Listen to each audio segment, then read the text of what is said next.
Hello and welcome to Editing with My Wife, now with fire. My name is The Hooded Philosopher and I'm here with Cheesy Loops. Cheesy Loops, what's this new episode about? This episode is about finding out what happened to Draylon. That's good. Because we know that the boy Got all stressed out. got stressed out because Draylon Went missing. went missing. He could feel it. Like he has a special connection to bond with him. But they went to go looking for Force, realized that she is in town, nearby. A little too nearby. A little too nearby. And she went to go check up on the boy, and the boy is upset because he can feel something is wrong with Draylon. So she hides him in the castle with her crown. But Frelick comes in After he sees the painting, after the boy sees the painting. where he learns that there's a son that they're all talking about. I mean, he probably confirmed it in his head, is his father. Yeah. His scruffy bearded, way older looking father. Well, not way older. Frelick, who likes to experiment on children, has entered the room. Looking for a fresh child. That's how Frelick talks. He's vile. Anyway.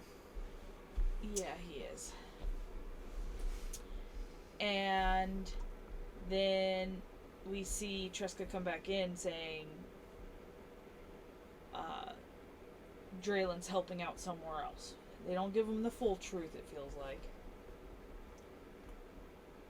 But Draylon's Helping out a friend. Remember helping someone. in this chapter she really explains it. Helping someone learn a lesson, something like that. Yeah. Yeah, something poignant that I wrote a long time ago. Now, how many Pokemon have you done? 328? She has handcrafted 328 Pokemon. Go check out her channel. We are on chapter 14, A Lost Friend. Alright. So I'm going to start. Yep. Sliver of the Divine really dries you out, Nathaniel explained as they headed out of a nearby inn labeled Dean Inn. The two were walking out after giving Crin's mother her mail. Draylon came upon a railing. He looked over the edge. Fear inhabited Draylon's mind. The dizzying heights and the reckless water churning wildly below made him feel dizzy.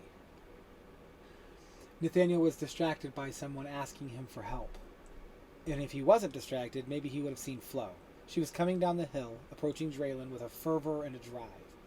Draylon looked up, seeing her just as she was within arm's reach. Flo, I didn't, he started to say, but before he could, with a great shove, Draylon had all of his power sapped from him. He found himself falling into the river below, helpless. What are you doing? Nathaniel shouted as he watched his friend get pushed over the railing. I was getting rid of the one who was prophesied to kill us, she said, putting her arms up to fight.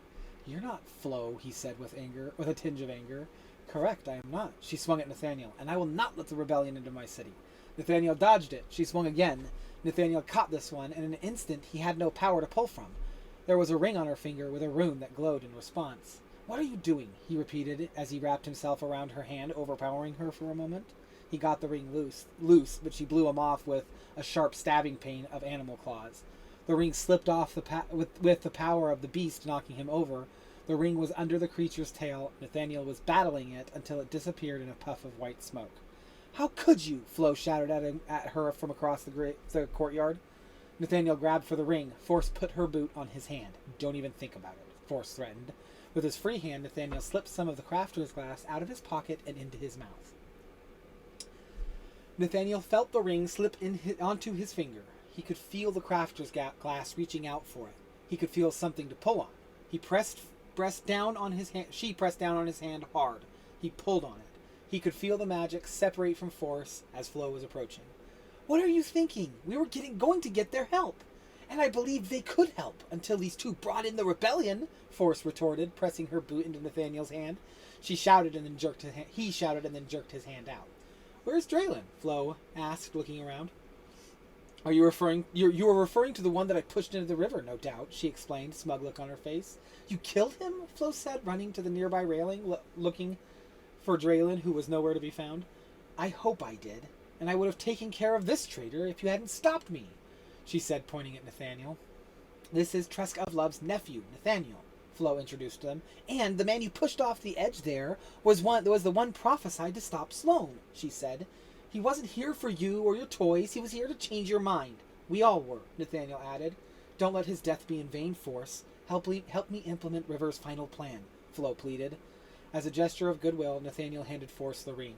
He was a friend, he said through gritted teeth. Forgive me, I need a moment. He took a swig of water as he walked toward the castle. Tresca came running from behind. What is happening here? She said.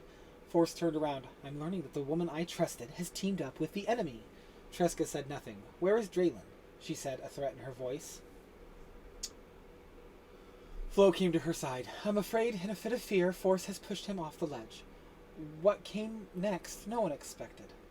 I'm sure he's fine, Tresca said nonchalantly. How can you be so sure? Force asked, confused. Her steely eyes frightened Force. She explained, Our divine is stronger than your divine. She turned around and headed back to the castle. Flo followed until they returned to the boy. Force was looking over the edge for the man that she had shoved over. As they walked in, an attendant walked over to Flo, saying, Lord Frelick is here for the child. Tresca's heart stopped. She rushed into the room where she left the boy. After entering the room looking for the boy, she raised her voice. Boy, you can take off my tiara.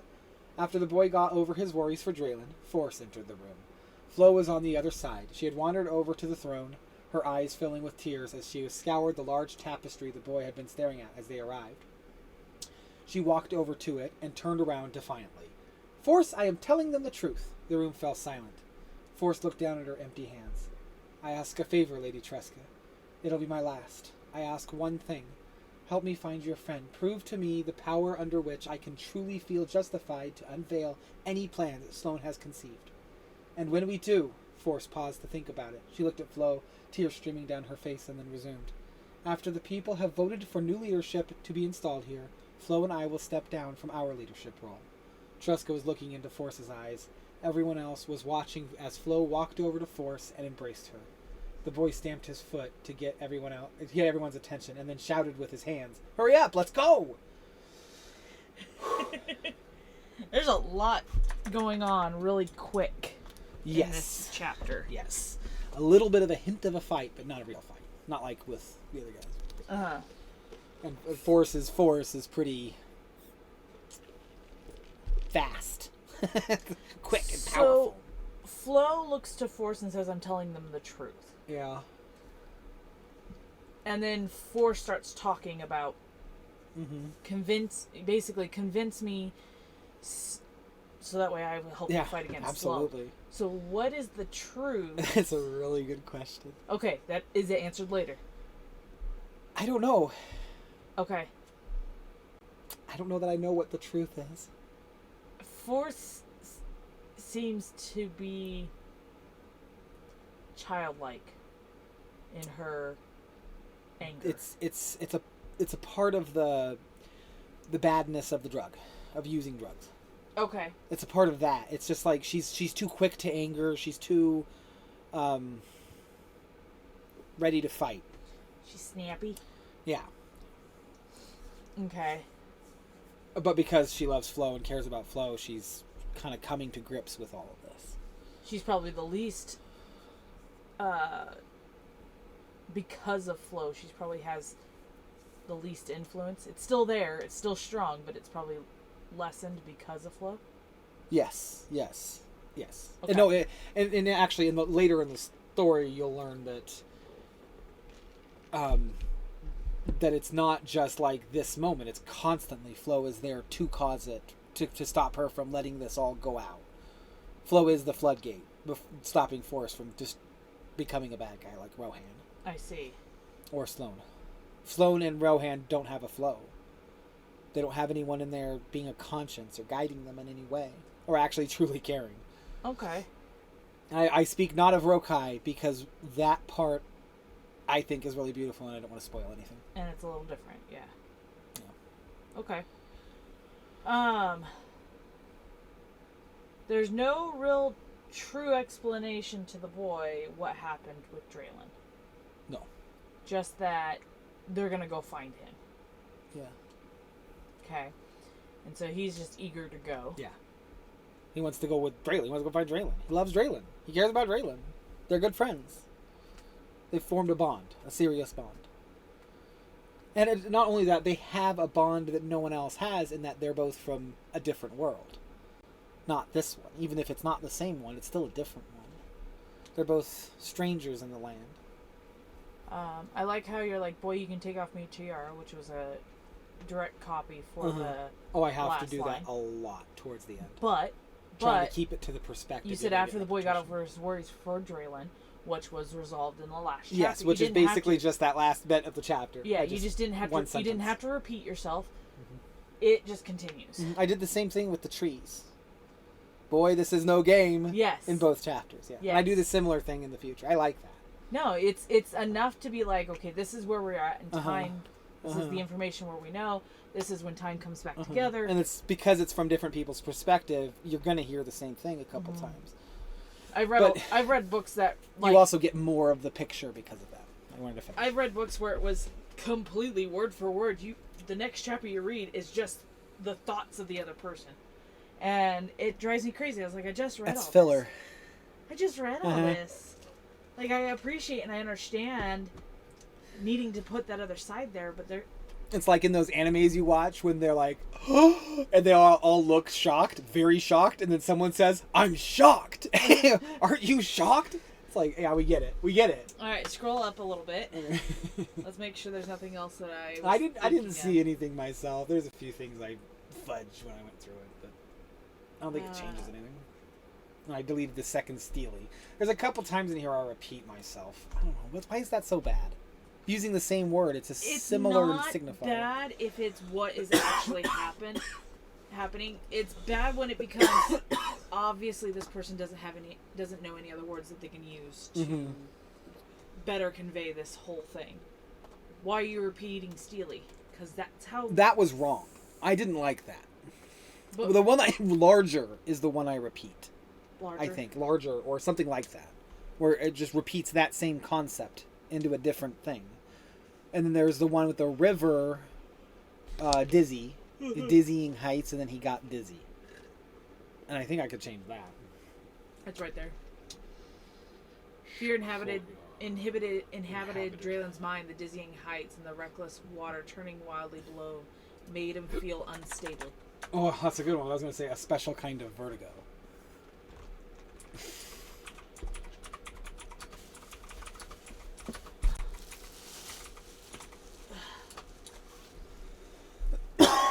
I can expand my lexicon greatly. Well, nobody can stop me. Seeing how, this is Nathaniel's perspective. Yes. And he kind of does the same thing as Tresca and leaves at the end, but there's still something going on, so it just continues. Vertigo is such a Earth term. Fair enough. It is very specific. Well, I guess special kind of vertigo would be the thing I'm saying. That Draylon wouldn't even know what it was. And you're giving a little bit of what Draylon's feeling by looking over the edge. I don't think that vertigo works with Draylon. Fine. Unsettled was great. I was trying to give it a little more flair. I know. And you could keep it. I just figured I'd argue the point. But I think everything else here is fine.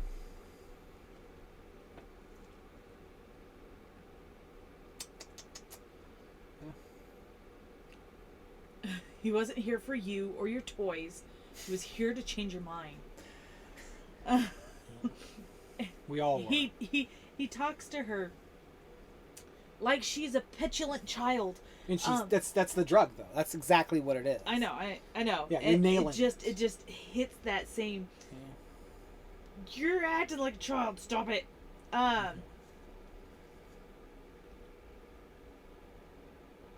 Force help me implement River's final plan, which is an interesting. Which is actually what Force does in the end. For the River's final plan is to step down. Let the people have their land. Let the people have their lives. Not be the ruler. Like, that's what River wanted from the beginning, was to help the people to grow to a place where they can be on their own. And they've been that way for a while, but Force didn't want to give up the power. She was making rash decisions. And that's why she's constantly staring at the painting, because she's not looking at the whole painting. No, she's remembering River. At River. Yeah. Okay. And remembering this is not what she wanted. They have a beautiful place here, and they could let the people have it.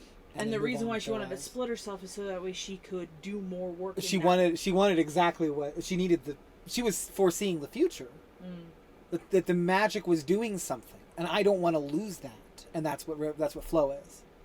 I don't want to lose that part of me that was wanting to help people and cared about them through this magical power. And so he figured out something that, who knows? And that's like deep magic that he got into. It's a whole nother way to look at loving yourself. I mean, it's not that far away from what people like Elon Musk are trying to do. They want to. The way he put it was increase the bandwidth from your brain, the amount of information you can output and input from your brain. So how much sensory input you can put in can be increased, and how much you can output can be increased. I don't want any more sensory input. And the only way we can do that is with technology being embedded into our brain. But his idea is that you would have an AI that is a copy of you, that is like the computer read about all your personal data, read through all the way you talk and all that, and then it's just you. And so you can ask it a question without even opening your mouth.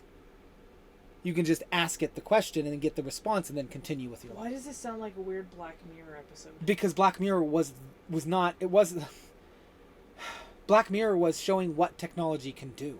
The insanity that technology is going to bring us in the future. That is why they call it Black Mirror. Oh. What is a Black Mirror? I don't know. You're holding one right now, staring into it. Turn it off, and you will see the mirror. Oh, that's... It was an obvious name for me. I didn't realize you didn't notice that. I didn't catch that. Yeah. Not at all. It's a reflection from a screen, is what they're referring to. Not like obsidian or anything. Right. I didn't even... Yeah. And we all have this Black Mirror crystal. Yeah, no, it was poignant. Apt. Dangerous. True. Sorry. That's crazy. It was seeing the future. This isn't that far from what Elon Musk is trying to implement stuff from Black Mirror. VR and AR are advancing to the point where Black Mirror is. Jeez. We're not that far away from having something on your body somewhere that changes the way you see things. And the way you understand things and how you learn. It's insanity. The future is insanity. Yes, it is. But the same person would have said that back in 1924. See, and then he would have been right, because you see the cars turning into what we have now, and all the planes growing, and the infrastructure just explode. Yeah. Okay. And that's kind of what I'm going for here. So it's great that's what came up. You know, I'm trying to see that the infrastructure in this world is exploding quickly. Is there anything else? Frelick being there for a child. It's a random child, right? It's not a particular child. Okay. They don't like it, but he comes and demands it. And they don't always give it to him, but I think they do. When the crazy man comes to knock on your door. It's like Flo would point that out to her to prove to her that she's not doing what River wanted. She's not doing what you wanted. This is not what River would have wanted. Yeah. So she did, and she saved herself.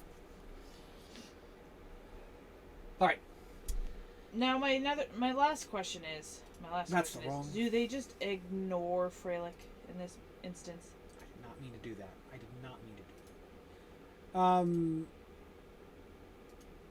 Yes. Okay.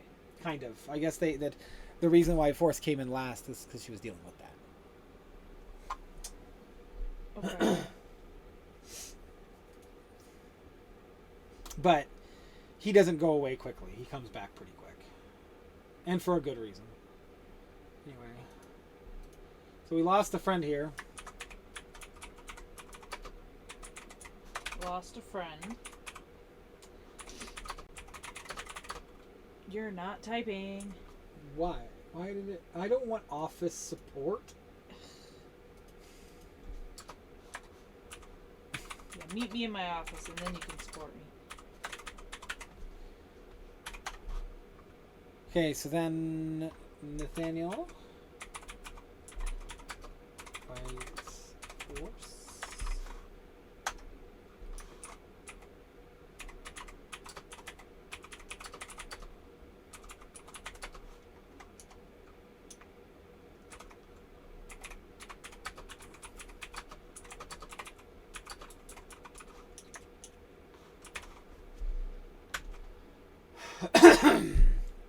Alright, so Draylon gets pushed over the edge. Yep. Nathaniel fights Force. Yep. Force loses the fight. Yep. Force makes up his mind.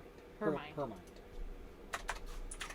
Yeah, because it's not a his. Yeah, but Force always comes off kind of as a male name, and I keep thinking him with her. It's kind of frustrating. Alright, thanks everyone for listening. The one who named her. Thank you. You are all wonderful, beautiful people, and I love you. Have a good day. Thanks for listening.